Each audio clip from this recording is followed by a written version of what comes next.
ह्या दिसांनी वांजेलांत आमी जेजू धर्मशास्त्र्यांचेर आनी फारिजेवांचेर भोव कठीण उतरांनी उलयता तें आमी आयकलें.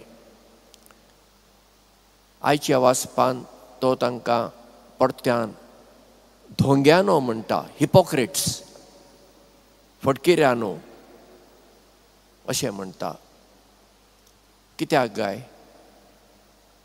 कित्याक देवान इस्रायल प्रजेक दिलेले उपदेश मंदामेंट 10 ते पाळचे सोडून आनी आपणाचेच कितलेशेच ल्हान ल्हान कायदे केल्ले आनी ताका ते म्हत्व दिताले.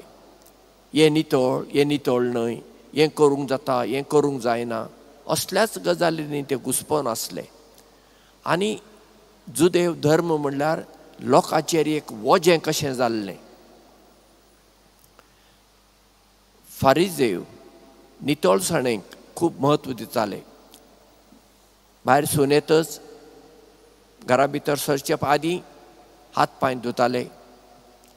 जर कोणाचे इंटराक गेलात मागीर येवन न्हाताले. जुदे न्हय आसल्याचो आंगाक जर हात लागलो तांकां मागीर येवन न्हांवचें पडटालें. असल्यो सगळ्यो गजाली ते करताले. हें तांकां देवान सांगूंक ना, ते जावन करताले. पूण गरजेचें आसा तें ते विसरताले. देखून तांचेर जेजू शीण करून टिका करता. आमी त्या फारिजेवां प्रास वेगळीं गाय? आमी खंयच्या वस्तूंक म्हत्व दिता? भायल्याच गजालींक. आमी मनशाचें भायलें रूप पळोवन ताचें मोल ठरयता. तो मनीस खंयच्या गांवांत जल्मालो, खंयच्या फामिलींत जल्मालो, ताचो रंग कसलो, ताचें शिकप कितलें, ताची गिरेस्तकाय कितली. पळय, असल्या भायल्या गजालींक आमी म्हत्व दिता न्ही.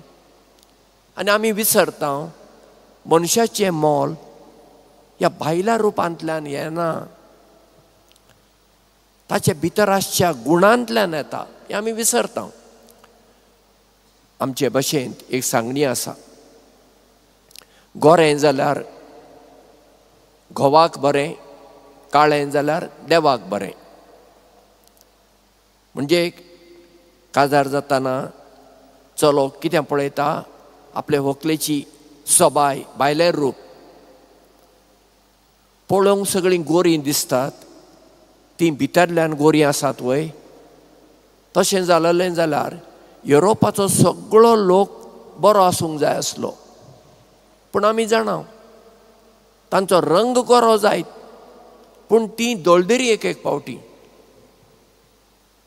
खोटी मनशां आसात तातूंत, बरीं आसात, खोटी आसात. आनी काळो रंग पळोवन ती तितली सोबीत न्हय म्हूण आमी जर चिंतता. आफ्रिकेंतलो लोक सगळो काळो मो, आमी तांकां खापरी म्हणटा. तांची काजारां जायना, तांचे मदें बरो लोक ना. कितलोसोच बरो लोक आसा आफ्रिकेचो लोक, सादो लोक तरी इतलो बरो. म्हजी मावस भयण म्हणजे मावशेची धूव, ती माद्र आफ्रिकेन जायतीं वर्सां सेवा दिताली. आनी ती म्हाका चिठीन बरयताली, हांगाचो लोक इतलो सादो, पूण तो म्हाका खूब आवडटा, खूब मोगाळ लोक वो.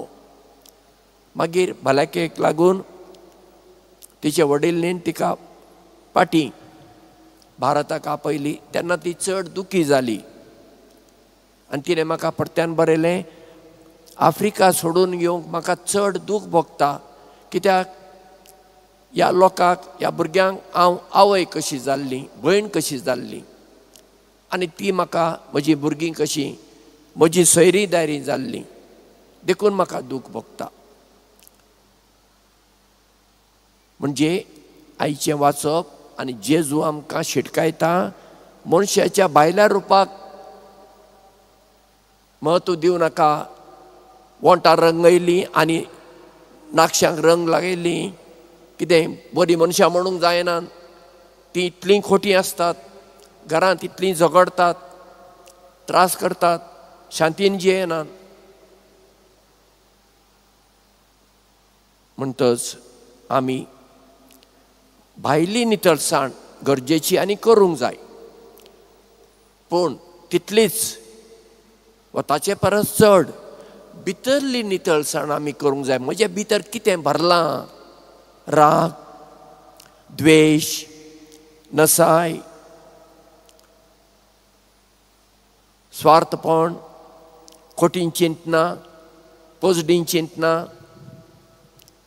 खोटीं उतरां, तें सगळें नकारात्मक निगेटीव आसा पळय म्हज्या मतींत, तें हांवें पयलें भायर घालूंक जाय. आमच्या मदलीं कितलीं जाणां वर्साच्या वर्सा राग घेवन जियेतात आनी म्हाका अजाप दिसता, कित्याक म्हणून राग घेवन जियेतात गाय? तो राग घेवन जियोवन कितें बरेंपण मेळ्ळें तुका? तुका जर साकर आसा, तुजी साकर वाडली, डायबिटीस वाडली. तुका जर प्रेशर आसा, तुजो प्रेशर वाडटा. तुका जर कोलेस्ट्रॉल आसा, कोलेस्ट्रॉल वाडटा. तुका मागीर शांती ना, मागीर तुजीं चिंतना, तुजीं उतरां, तुज्यो करण्यो सगळ्यो कोडू, तूं मागीर कोडसाण वांटत वेताय. आचार्य हांवें सांगलेलें आसा, परत्यान सांगता,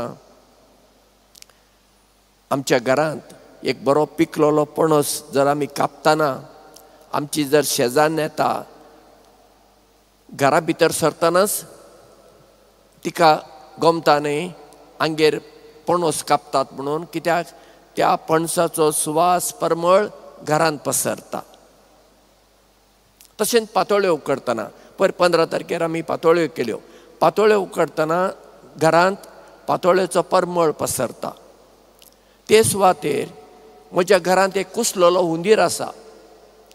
घरांत कोण येतल्यांक त्या कुसलेल्या हुंदराची घाण येवची ना आनी ती नाक अशी करून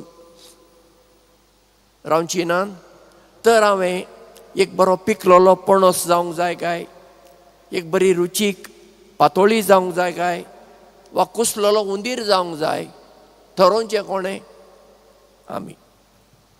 तर आयच्या दिसा आमी पिकलेल्या पणसा भशेन दुसऱ्यांक परमळ सुवाद वांटची मनशां जावंक देवाची कृपा, ताचें बळ मागुया.